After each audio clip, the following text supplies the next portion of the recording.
siswa kelas 11 MIPA. Hari ini kita akan belajar tentang kimia karbon atau kadang disebut dengan kimia organik.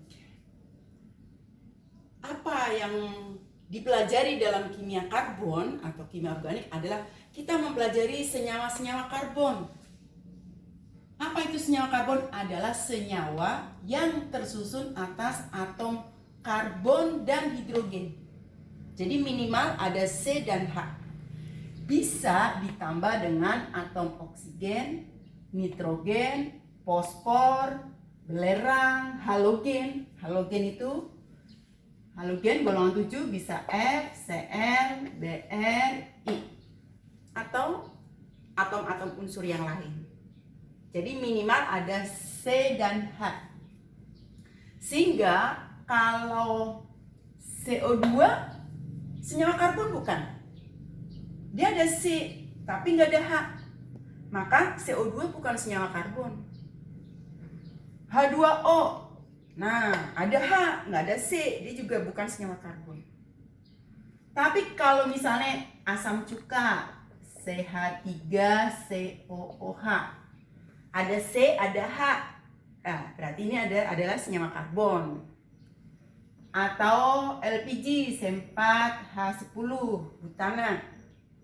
Maka dia juga senyawa karbon karena minimal ada C dan H. Minimal ada C dan H.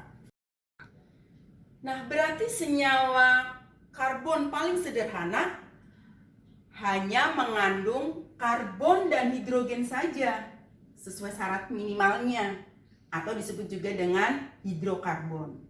Contohnya butana C4H10 hanya mengandung C dan H. Nah, sekarang sifat-sifat khusus atau kekhasan atom karbon dalam senyawa karbon. Atom C nomor atomnya 6, berarti konfigurasi elektronnya 24. Supaya jadi 8 seperti gas mulia, maka dia akan meminjam 4 elektron lain membentuk ikatan kovalen. Misalnya, dia akan saling meminjam dengan H. Nah, kita review ikatan kimia sebentar ya. Nah, berarti setelah dia meminjam 4 elektronnya H, maka dia sudah membentuk struktur oktet atau struktur yang stabil. Nah, dalam ikatan kimia kita ingat ini disebut dengan pasangan elektron ikatan dan digambarkan dengan tangan. Nah, karena bervalensi 4, maka atom karbon selalu bertangan 4 karena valensinya 4. Jadi dia memerlukan 4 elektron untuk berikatan. Yang kedua, atom karbon dalam senyawa karbon itu bisa saling bergandengan. Sesama atom karbon dapat saling berikatan.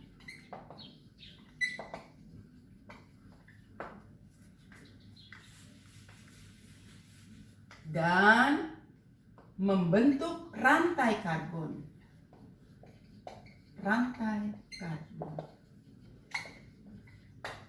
Misalnya C, nah ternyata bisa berikatan dengan C. Nah, karena, ini berarti kita lagi belajar hidrokarbon ya. Berarti ini H, ini H. Karena tangan C selalu 4. Nah, inilah rantai karbon. Membentuk rantai karbon. Rantainya itu bisa terbuka. Ibu tulis di sini.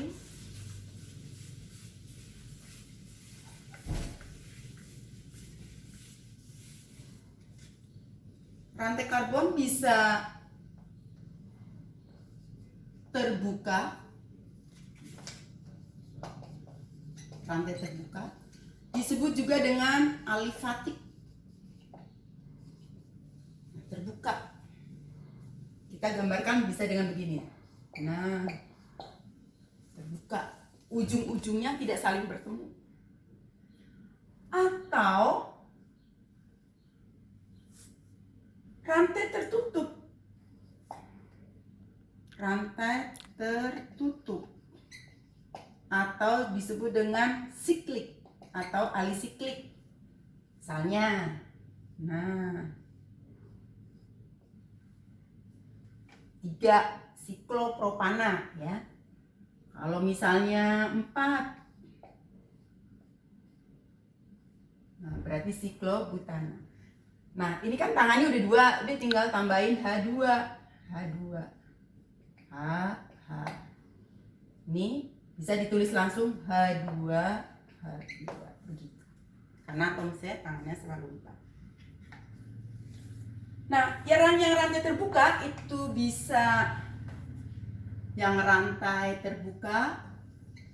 itu bisa membentuk rantai lurus. Nah, contohnya begini. Atau rantai bercabang. Jadi antara atom C bisa membentuk cabang-cabang. Misalnya begini. Dipahami ya? Jadi dalam senyawa karbon antar atom C bisa saling bergandengan membentuk rantai terbuka atau alifatik, yaitu kalau ujung-ujungnya tidak saling ketemu. Yang rantai terbuka itu bisa membentuk rantai lurus, nggak ada cabangnya, dan rantai yang bercabang ada cabangnya. Kemudian selain membentuk rantai terbuka, antar atom C juga bisa membentuk rantai tertutup atau alisiklik atau siklik. Contohnya siklopropena. Jadi 3 atom C saling ujung-ujungnya saling bertemu. Itu namanya rantai tertutup. Nah, yang rantai tertutup itu selain dari senyawa sikloalkana, boleh. Bisa juga sikloalkena atau senyawa aromatik. Nah, untuk senyawa aromatik itu nanti akan dibahas di kelas 12 nanti. Kemudian, jadi yang pertama tadi, atom C selalu bervalensi 4 atau bertangan 4. Kemudian antar sesama atom C bisa saling bergandengan membentuk rantai terbuka atau rantai tertutup.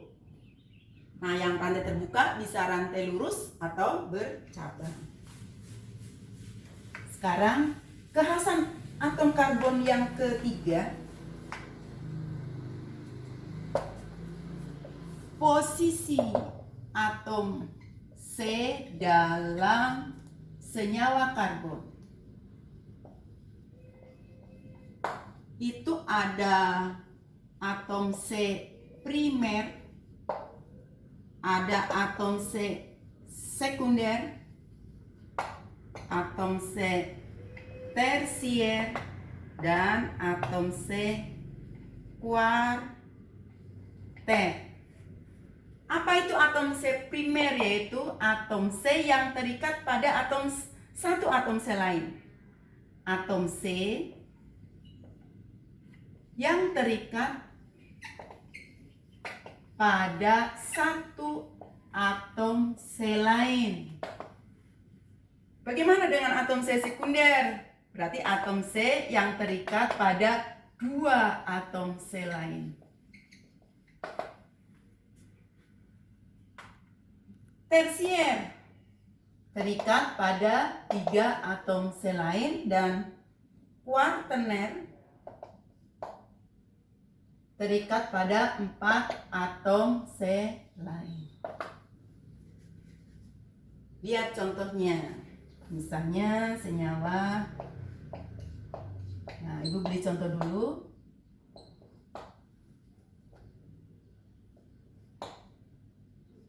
Nah, iya senyawanya ya.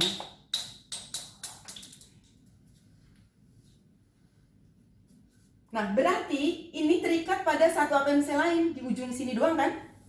Maka ini adalah primer. Ini bagaimana? Cuma dia doang, primer. primer.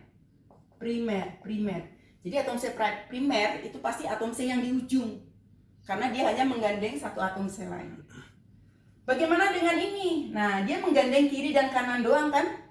Maka ini disebut dengan atom C sekunder. Bagaimana atom C ini? Menggandeng 4 atom C lain, maka ini disebut dengan kuartet. Ini bagaimana? Menggandeng berapa? Hanya kiri kanan, ya kan? Maka ini sekunder, ini sekunder. Lah, ini menggandeng berapa? 1, 2, 3. Maka ini tersier. Bisa dipahami ya? Oke. Sekarang sifat yang keempat.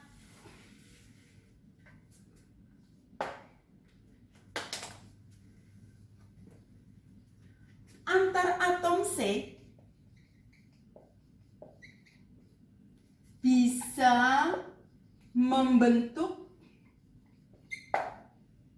ikatan tunggal. Jadi cuma membentuk ikatan tunggal. Nah, bisa juga membentuk ikatan rangkap. Nah, rangkapnya bisa rangkap 2, bisa rangkap 3. Untuk yang ikatan tunggal disebut juga dengan senyawa jenuh. Jenuh artinya nggak bisa lagi ditambah dengan unsur lain, ditambah dengan atom lain. Yang ikatan rangkap disebut dengan senyawa tak jenuh, karena masih bisa ditambah dengan atom lain. Nah, ikatan rangkap itu bisa ikatan rangkap 2, bisa ikatan rangkap 3. Jadi itu sifat-sifat khusus atau kekhasan atom karbon dalam senyawa karbon. Bisa dipahami ya? Oke.